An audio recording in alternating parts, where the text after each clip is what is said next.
Altarode, c'est le nom de l'entreprise que l'on découvre tout de suite dans Écosystème avec sa présidente et cofondatrice. Bonjour Cécile Villette. Bonjour. Bienvenue, entreprise que vous avez créée il y a combien de temps? Du coup, 3 ans et demi. 3 ans et demi, avec quelle idée? Alors l'idée, c'était vraiment de simplifier et fluidifier le trafic poids lourd. Comment on le gère mieux, comment on évite que ce soit en surcharge, comment on évite qu'il fasse éventuellement s'effondrer les ponts, parce qu'on a des ponts qui s'effondrent. Ouais. Et derrière ça, on s'est rendu compte que on peut sanctionner, bien sûr, mais on peut aussi aider les industriels à prendre des meilleures décisions au départ.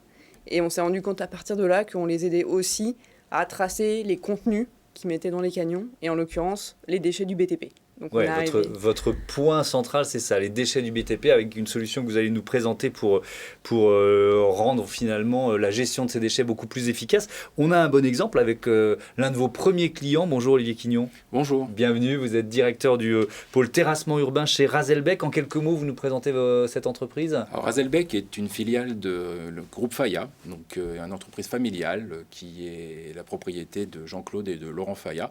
On est spécialisé dans le BTP et on est présent en France et à l'international. D'accord, un groupe de BTP familial. Alors, cette solution, vous êtes une entreprise de la tech, comment ça fonctionne? Comment vous aidez un entrepreneur du BTP à mieux gérer ses déchets? Il faut savoir que les déchets du BTP, c'est un enjeu majeur de la transition écologique. C'est ça. Et donc, nous, ce qu'on fait, c'est on va combiner des capteurs, des caméras qu'on va aller déployer sur le terrain. Et ces capteurs, ces caméras vont pouvoir, à la volée, récupérer les informations des poids lourds dans lesquels on a chargé des déchets, remonter ça sur une plateforme qui est donc accessible de n'importe où. On a par exemple le peller qui peut directement remplir sur une tablette ce qu'il a chargé dans le camion. Et puis cette information, elle va être disponible pour toutes les personnes du chantier en temps réel et ensuite envoyer l'information en troisième étape sur le système du gouvernement qui s'appelle Track Déchets, ou bien sur un autre système informatique si on a un partenaire informatique.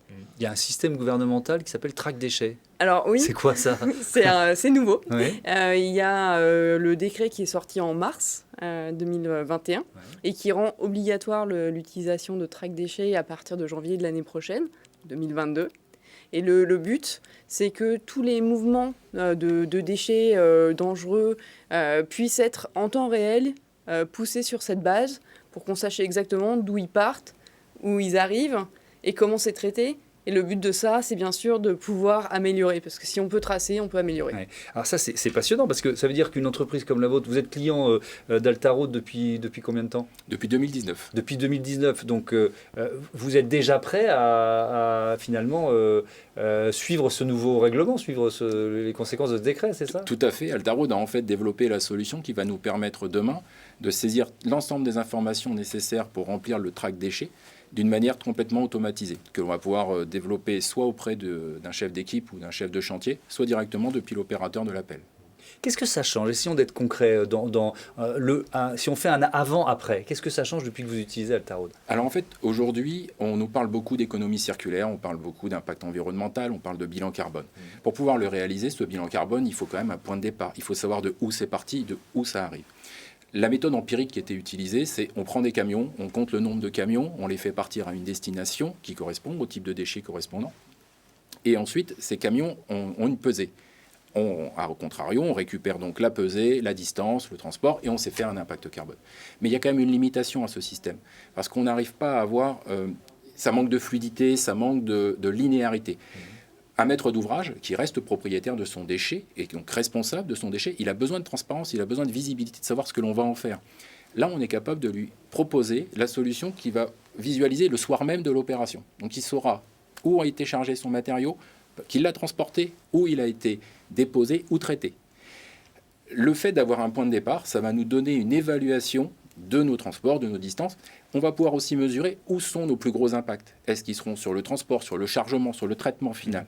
Et de tout de suite pouvoir agir efficacement, soit en modifiant nos méthodologies de transport, le type de matériel que l'on va utiliser, améliorer nos rendements aussi, de manière à ce qu'on ait un impact moins fort sur l'environnement et sur nos riverains. Alors justement, si on fait un bilan de quasiment 2 ans d'utilisation de ce système Altarode, quel type d'économie vous avez pu faire en termes d'impact ou même en termes de business, tout simplement? Alors, en termes de business, on n'a pas complètement gagné un opérateur, mais presque. C'est-à-dire que le soir, quand il fallait compiler l'ensemble des données de la journée, on a une personne qui devait faire l'ensemble de la saisie de ces informations. Mais c'est surtout l'étape d'après. Quand le track déchets sera mis en place, là, il faudra qu'on ressaisisse. Si on garde notre méthode empirique, on va ressaisir manuellement l'ensemble des informations.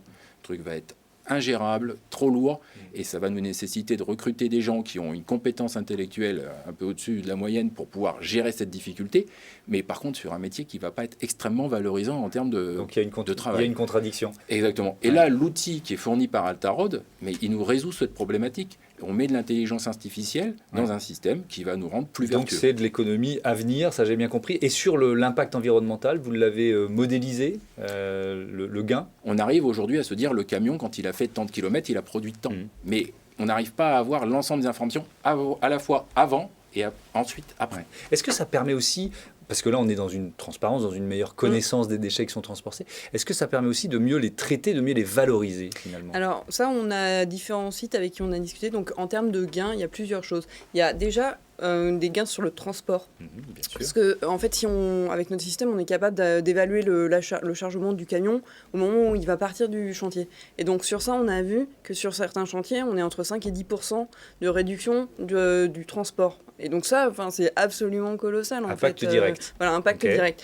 Ensuite, il y a, comme disait Olivier, il y a le côté personne qui remplit soit du papier, soit du Excel.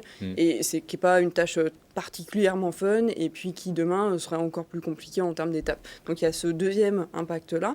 Et ensuite, il y a sur l'évaluation du contenu, ce qu'on a chargé et où est-ce que ça va. On a certains clients qui sont capables, à partir de là, parce qu'ils savent mieux les quantités de ce qu'ils envoient, d'être capables d'optimiser où est-ce qu'on l'envoie et comment on va le traiter. Et typiquement, sur certains matériaux, on est capable, au lieu de payer pour s'en débarrasser, d'être capable de le revendre pour que ce soit réutilisé.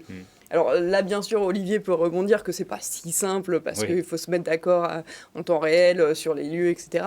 Mais ça permet de le faire, alors que si on n'a pas l'info, c'est juste pas possible. Et ben voilà, encore une utilisation. Merci beaucoup à tous les deux. C'était Altarod dans Écosystème. J'en profite pour dire que vous avez aussi gagné le concours européen qui récompense les sociétés à très fort potentiel qui répondent aux enjeux majeurs de l'Europe. C'est le Pacte vert européen. Bravo à vous. Un autre écosystème tout de suite.